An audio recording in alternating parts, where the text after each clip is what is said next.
Welcome to back my YouTube channel #going biology. कैसे हैं आप सभी? आई होप आप अच्छे होंगे। तो आज हम हमारे सफ़र को आगे बढ़ा रहे हैं, जिसके अंदर हम द लिविंग वर्ल्ड पढ़ रहे हैं और जिसका आज है पार्ट नंबर 5, जिसके ऊपर आज हम बात करने वाले हैं। इससे पहले हम systematic classification, biosystematics, living things, non living things के बीच में डिफरेंसेस पढ़ चुके हैं और उनके बारे में जान चुके हैं। आज हम कुछ इसके बारे में जानेंगे कि टैक्सोनॉमिकल एड क्या होते हैं, कुछ ऐसे साधन हैं जिनके द्वारा चीजों को डिवाइड किया जा सकता है, उनके बारे में इंफॉर्मेशन को कलेक्ट किया जा सकता है और उनके बारे में चीजों को समझा जा सकता है। तो आज का लेक्चर बहुत यूजफुल होने वाला है आपके लिए, काफी इंपॉर्टेंस है, बहुत सारे क्वेश्चंस यहाँ से बनते हैं। तो प्लीज थोड़ा सा लिटरेचर रिलेटेड है, लेकिन आप इसे कंसंट्रेट होकर के सुने और इसके बारे में जाने। तो देखिए लेक्चर में आज क्या है। आज हम जो पढ़ने वाले हैं वो टैक्सोनॉमिकल एड्स। टैक्सोनॉमिकल एड्स में एड्स का मतलब है साधन कि जिसके द्वारा हम उस नॉलेज को पता कर पाए, उसके बारे में जान पाए कि वो क्या है। तो टैक्सोनॉमिकल एड्स क्या है? So these are various techniques, कुछ टेक्निक्स हैं, the procedure and stored information that are useful in identification and classification of organisms। मैं आपको बताना चाहूंगा कि ये वो जगह हैं जहां पर हम कुछ चीजों को रखते हैं, प्लांट्स को और एनिमल्स को, उनके आइडेंटिफिकेशंस बनाते हैं, उनके कैरेक्टर्स के बारे में जानते हैं और उनकी एक पहचान बना पाते हैं, जिससे हमें पता लगे कि ये कौन से एनिमल है या कौन से प्लांट्स है। तो टैक्सोनॉमिकल एड्स हमारी नॉलेज को बढ़ाने के लिए, आइडेंटिफिकेशन को, क्लासिफिकेशन को समझने के लिए और उन लिविंग थिंग्स के बारे में जानने का एक मौका होता है जिसके बारे में अपन जान पाते हैं। तो taxonomical aids can be divided in 2 parts, एक तो डेड और एक लिविंग। तो डेड में किस किस को इंक्लूड किया गया है? हर्बेरियम और सेकंड है म्यूजियम। दूसरा लिविंग में किसको इंक्लूड किया गया है? Botanical gardens and zoological parks. तो आपने इन सबका नाम सुना होगा कभी ना कभी, हर्बेरियम, म्यूजियम, बॉटेनिकल गार्डन और जूलॉजिकल पार्क। तो आपको याद रखना है कि टैक्सोनॉमिकल एड्स को 2 कैटेगरीज में डिवाइड किया जा सकता है, डेड और लिविंग। तो डेड में क्या क्या आ गए? हर्बेरियम और म्यूजियम, और लिविंग में क्या है? Botanical garden and zoological park. तो हर्बेरियम में हम प्लांट्स को प्रिजर्व करते हैं, हर्बेरियम शीट्स का फॉर्मेशन करते हैं, जो हम अभी आगे डिस्कस करने वाले हैं। इसके साथ म्यूजियम में हम मोस्ट ऑफली एनिमल्स को और कुछ प्लांट्स को भी वहां रखते हैं, जिसके साथ अपन क्या करेंगे कि उनके बारे में स्टडी कर सकते हैं। इसके साथ आप देखेंगे जो लिविंग बीइंग्स होते हैं, इन जो लिविंग टैक्सोनॉमिकल एड्स हैं, उनके अंदर हम देखेंगे कि बॉटनिकल गार्डन यानी प्लांट एंड जूलॉजिकल पार्क्स यानी एनिमल्स को वहां कैप्ट किया जाता है। इसके बारे में अपन जानेंगे। तो अब आप देखेंगे कि यहां पर हम इंक्लूड करेंगे कि सबसे पहले हम डिस्कस करने वाले हैं हर्बेरियम। सो हर्बेरियम क्या है?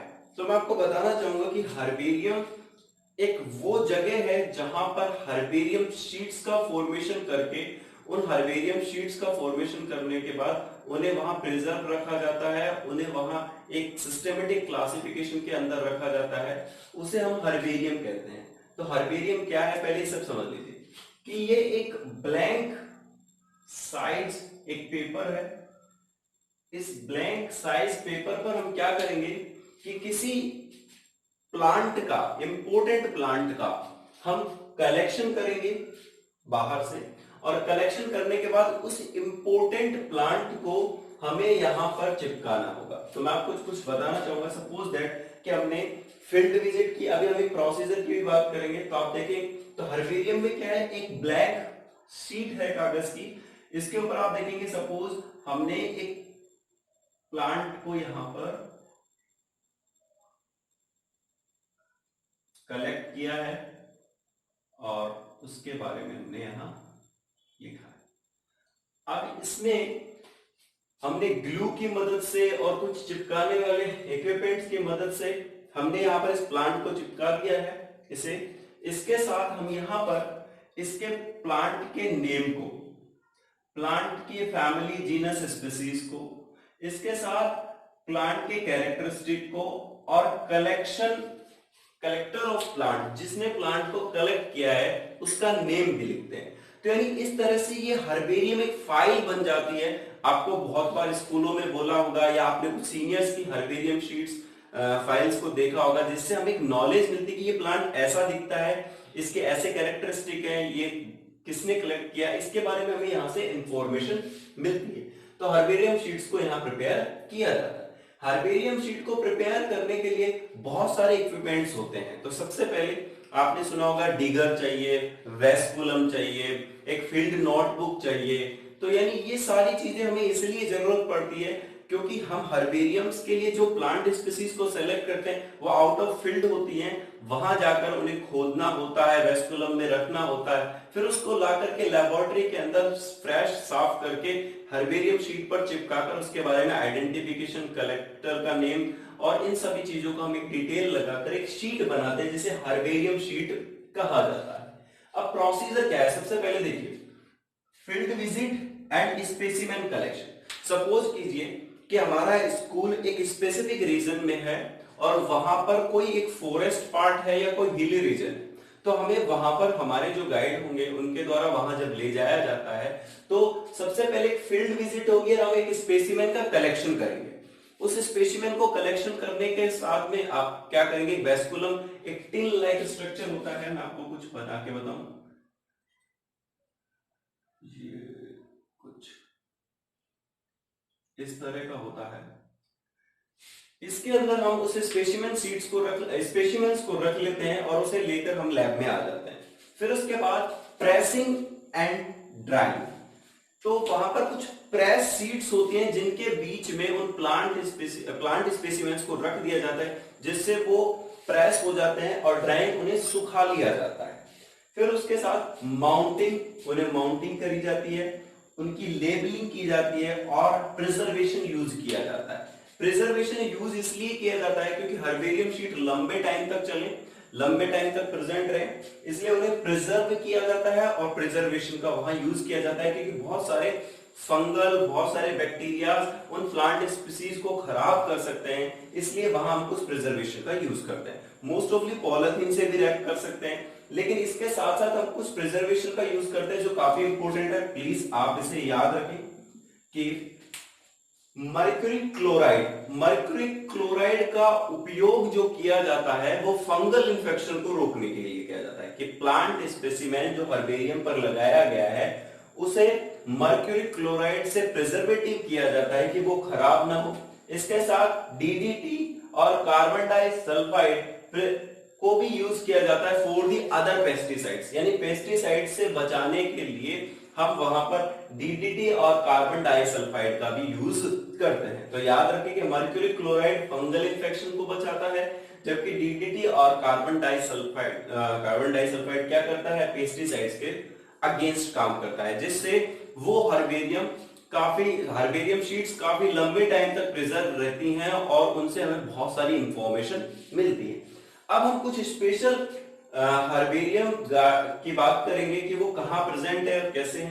तो सबसे बड़ा रॉयल बॉटनिकल गार्डन क्यों लंदन में है। जब हम बॉटनिकल गार्डन्स में डिस्कस करेंगे तब भी रॉयल बॉटनिकल गार्डन का नाम आएगा। तो याद रखिए कि क्वी लंदन में है जो रॉयल बॉटनिकल गार्डन, ये लार्जेस्ट हर्बेरियम है, सबसे बड़ा हर्बेरियम है। क्यों? क्योंकि यहां पर 6.5 मिलियन प्लांट स्पीसीज को हर्बेरियम शीट्स के फॉर्म में वहां प्रिजर्व किया गया है। यानी एक बहुत बड़ी नॉलेज है वहां पर। अगर आप जाते हैं और उन चीजों को देखते हैं और समझने का प्रयास करते हैं तो उन्हें सिस्टमेटिकली अरेंज किया जाता है, जिससे बहुत सारी डिफरेंट स्पीसीज प्लांट की हमें वहां पर इंफॉर्मेशन मिलती है।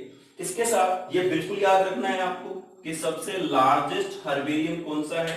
तो royal botanical garden Q London largest herbarium. दूसरा है museum of natural history Paris, दूसरा जिसके अंदर लगभग 6 मिलियन प्लांट स्पीसीज को हर्बेरियम के फॉर्म में वहां रखा गया है। इसके साथ central national herbarium Indian botanical garden Kolkata, जिसमें 2 मिलियन हर्बेरियम शीट्स को सिस्टमेटिक अरेंज करके रखा गया है, हर्बेरियम का फॉर्म किया गया है। इन सभी के पीछे क्या प्रोसीजर है कि हर्बेरियम शीट इसलिए बनाए जाते हैं कि बच्चों के अंदर जो क्यूरियोसिटी होती है कि ये प्लांट किसका है, तो उसे जानने का मौका मिलता है, इनके क्या क्या यूज है, किस फैमिली से बिलोंग करते हैं, इनके क्या डिफरेंट स्पीसीज है, तो ये हमारी नॉलेज को बढ़ाने के लिए काम करते हैं, इनके साथ हम बढ़ते हैं, तो इनके बारे में हम यहाँ पर जानेंगे। तो इसके साथ हम आगे बढ़ रहे हैं, आगे बात कर रहे हैं सेकंड पर, और जिसका नाम है बॉटनिकल गार्डन्स।